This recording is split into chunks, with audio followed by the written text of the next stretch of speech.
तो कुछ जो चीज़ें धर्म ग्रंथ जो बता रहे हैं हम उसी से समझ सकते हैं कि नंबर ऑफ सोल्स का सच में इंक्रीज़ हो रहे हैं या नहीं हो रहे हैं। तो जैन धर्म जो है और हिंदू धर्म जो है उसमें काफ़ी सारे डिफरेंसेस है सोल को लेकर, आत्मा को लेकर। और सबसे बड़ा बौद्ध धर्म जो है वो एकदम अलग चीज़ बोलते हैं। बौद्ध बोलते हैं कि सोल एग्जिस्ट ही नहीं करती है, बल्कि सिर्फ और सिर्फ एक कॉन्शियसनेस होती है जो शिफ्ट होती है जब एक जन्म से दूसरा जन्म होता है इंसान का, क्योंकि पुनर्जन्म जो है, पास्ट लाइफ, इन सब में बौद्ध भी बिलीव करते हैं। तो गौतम बुद्ध का कहना है कि सोल एग्जिस्ट नहीं करती है, यानी कि एज ग्रॉस मैटर वो एग्जिस्ट नहीं कर रही है, सिर्फ और सिर्फ कॉन्शियसनेस है जो शिफ्ट होती रहती है। वहीं दूसरी तरफ जो जैन है और जो हिंदू धर्म है वो बोलते हैं कि सोल, एक आत्मा एग्जिस्ट करती है और वो परमानेंट होती है। नंबर ऑफ सोल्स को लेकर जैन में एक बहुत ही अलग सी बात कही गई है। इनफैक्ट कुछ ऐसे टेक्स्ट है जो एग्जैक्ट नंबर ऑफ सोल्स भी बताते हैं कि जब ये काल चक्र शुरू हुआ तो कितने नंबर ऑफ सोल्स है और जब खत्म होगा तब भी उतने ही नंबर ऑफ सोल्स वहां पर रहेंगे। साथ ही में जैन में एक बहुत ही अलग सी बात कही गई है कि ये जो सोल होती है, यानी कि एक ग्रॉस मैटर की फॉर्म में सोल होती है, जैसे जैसे इंसान बच्चे से यूथ में आता है, फिर एडल्ट बनता है, जैसे जैसे उसकी हाइट बढ़ती जा रही है, हाइट बढ़ती जा रही है, बिल्कुल वैसे उसकी जो सोल है वो भी बढ़ती जा रही है। सोल की हाइट भी बढ़ती जा रही है, सोल का साइज भी चेंज होता जा रहा है। और जब इंसान की मृत्यु होती है, ऐसा जैन बोलते हैं, जब इंसान की मृत्यु होती है वो सोल जो है जहाँ से उसकी शुरुआत हुई थी, एकदम छोटे से माँ के गर्भ में एज एन एम्ब्रियो वो होता है, बिल्कुल वैसे ही जब डेथ के दौरान वो दोबारा से एकदम छोटा सा हो जाता है वो सोल का साइज, और वो फिर नया गर्भ ढूंढता है। साथ ही में एक शब्द है जिसे वो कहते हैं निगोड़ा। ये जो शब्द है इसका अर्थ ये होता है कि आप पूरा जो यूनिवर्स है, पूरा यूनिवर्स, चाहे आप अर्थ लीजिए, वाटर लीजिए, फायर लीजिए, स्पेस लीजिए, जितनी भी चीज़ें यहाँ पर है, कोई एनिमल है, उसके ऊपर भी माइक्रो ऑर्गेनिजम्स एग्जिस्ट करते हैं। और जैन का जो सबसे बड़ा सिद्धांत है अहिंसा का, वो यहीं से शुरू होता है कि निगोड़ा जीव है, यानी कि माइक्रो ऑर्गेनिजम्स है, और वो जो है वो भी सोल्स है। वो माइक्रो ऑर्गेनिजम्स पूरे यूनिवर्स में हर जगह फैले हुए हैं और वो भी सोल्स हैं। तो यहाँ से infinite number of souls exist करती है निगोड़ा के रूप में। तो वो सोर्स है एक, जैसे अभी कॉन्शियसनेस का आपको एक सोर्स लग रहा है कि बहुत सारी कॉन्शियसनेस है, उसमें से कुछ मात्रा हम निकाल ले और वो अलग अलग सोल्स में डिवाइड हो गई है। लेकिन निगोड़ा जो है वो कहते हैं ये भी एक सोर्स है सोल्स का। ऐसे समझ लीजिए कि एक की मृत्यु हुई, माइक्रो ऑर्गेनिजम्स है, शॉर्ट लाइफ स्पैन होता है, तो एक की मृत्यु हुई, वही उसी स्पेस को फिल करने के लिए दूसरा वाला जीव आ जाएगा, तो ये सोर्स है। फिर प्रश्न पूछा जाएगा, क्या ये जो निगोड़ा जीव है, क्या ये भी अपने सही अगर कुछ कर्म कर पाते हैं तो ये ह्यूमन बींग्स की फॉर्म ले सकते हैं? तो इसमें वो लोग कहते हैं कि हाँ ऐसा पॉसिबल है, लेकिन बहुत ही मुश्किल है, बहुत ही कभी एक ऐसी कोई घटना हुई होगी।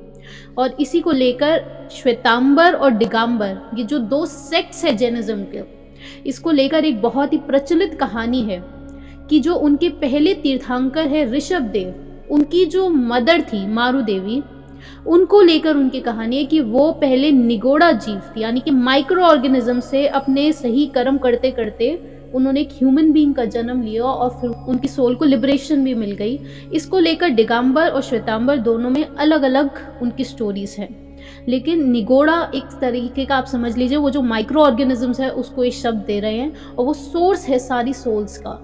और इनफाइनाइट नंबर ऑफ सोल्स तो है, लेकिन साथ में वो नंबर ऑफ सोल्स बोलते हैं कि वो फिक्स्ड है, वो चेंज नहीं होती है कभी भी, ऐसा जैन धर्म बोलता है।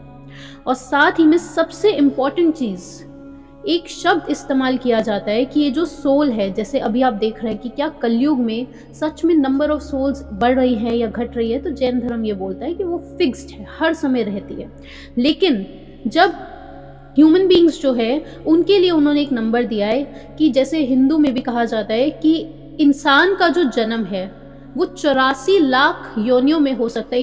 84 लाख योनियाँ, यानी कि 4 गति होती है। एक होती है आपकी मनुष्य गति, यानी कि ह्यूमन बींग्स, दूसरी होती है जिसे हम बोलते हैं हेवनली बींग्स, तीसरी होती है नरक की गति, यानी कि हेल, हेवन हेल, मनुष्य की, मनुष्य गति। और चौथी जो गति होती है वो होती है इन्फर्नल बींग्स की, यानी कि चौथी गति समझ लीजिए तिर्यंच गति होती है। उसमें क्या होता है, एज एनिमल्स और बर्ड्स और इंसेक्ट्स इनके रूप में जन्म हो सकता है। तो जो मनुष्य है वो इन 4 गति में से किसी एक गति में जा सकता है अपने अगले जन्म में, अपने कर्म जैसे हैं उसके उस प्रकार से उसका अगला जन्म होता है। अब ये 84 लाख योनियां हैं, उसमें से ह्यूमन बींग्स की कितनी योनियां हैं वो जैन धर्म बताता है, वो है 14 लाख योनियां। 14 लाख प्रकार की टाइप्स ऑफ ह्यूमन बींग्स, ऐसे समझ लीजिए। 84 लाख में से 14 lakh types of human beings exist करते हैं, ये ऐसा वो लोग कहते हैं। और ये सब कुछ फिक्स्ड होता है, चाहे आपका कलयुग हो चाहे सतयुग हो। लेकिन एक बात जो है कि कलयुग में आते आते इंसान की जो सोल है उसमें जो ग्रॉस मैटर की फॉर्म में है वो बहुत ज़्यादा डेंस हो चुकी है। क्यों हम ऐसा कह पा रहे हैं? क्योंकि आप देखिए, इसे आप समझिए कि सोल है, उस सोल पर कर्म के रूप में, जो कर्म है उसे हमने पुद्गल के रूप में समझा है। कई बार हमने सेशंस में डिस्कस करा है कि आप उसे एक मैटर की फॉर्म में समझिए। जो कर्म क्रिएट होते हैं वो एक पुद्गल यानी मैटर की फॉर्म में आपकी सोल से चिपक रहे हैं कर्म। जब ऐसा हो रहा है, क्योंकि ऐसा विजुलाइज करने से आप अपने सारे एक्शंस को भी ऑब्जर्व कर पा रहे हो, तो जब वो कर्म आपकी सोल से पुद्गल के रूप में एक मैटर आपकी सोल से चिपक रहा है तो सोल की डेंसिटी बढ़ रही है यहाँ पे। तो आप बताएं कि जब सतयुग में जो सोल सारी लिबरेट हो रही थी उन पे वो मैटर कम चिपका हुआ होगा, तो सोल्स जो है वो कम डेंस थी। कलयुग में सोल ज़्यादा डेंस हो जा रही है।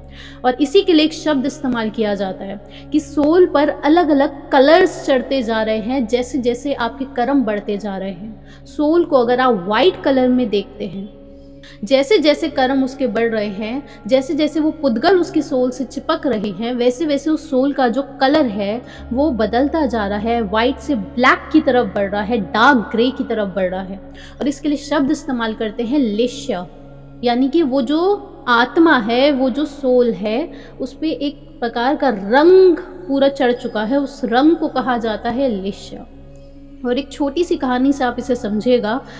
5 लोग हैं और उन्हें बहुत ज़्यादा भूख लग रखी है इस समय। 4 दिन से उन्होंने कुछ नहीं खाया। एक उन्हें पेड़ दिखता है, बहुत विशाल वृक्ष है और उस पर सेब लगे हुए हैं, लाल सेब दिख रहे हैं, बहुत ज़्यादा उन्हें भूख लग रही है। उसमें से एक इंसान बोलता है, पहला इंसान, कि इस पूरे पेड़ की सीधा जड़ें काट देते हैं, बहुत सारे सेब है, सारे हमको मिल जाएंगे। यानी कि ये जो भाव उसके मन में आया तो उस पे काले रंग की लेश्य आप समझ लीजिए उसकी आत्मा से जुड़ गई।